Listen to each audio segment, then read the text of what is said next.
May bagong immigration minister na ang Canada. Si Rachel Bendayan ang pumalit kay dating immigration minister Mark Miller.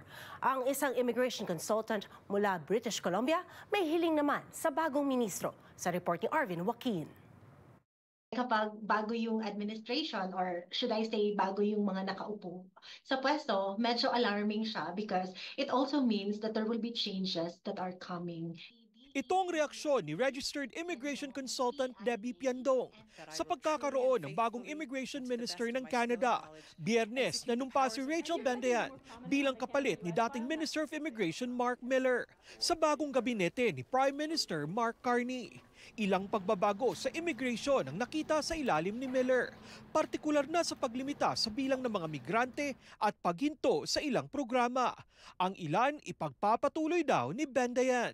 I'm going to maintain the levels plan that was announced in November, but I think as the world continues to change, we need to look at how we do things here in Canada, not only how we govern, how we welcome people to Canada, and how we grow as a country.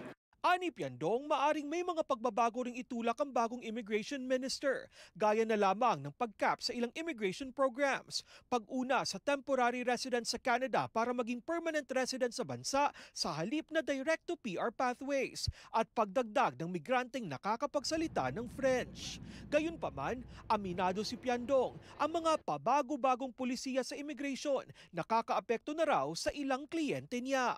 Kung titingnan mo yung mga provincial nomination programs and even express entry, bihirang-bihira na yung mga draws and fewer ang allocations. So I don't blame them na nagpapanik na sila ay nagkakaroon na sila ng anxiety. And it's really sad kasi we are talking to hindi lang pera yung affected, right? Hindi lang yung living yung affected. It's the life of real people na apektado and nakakalungkot. Nakatakdang magbalik ang Parliament sa March 24.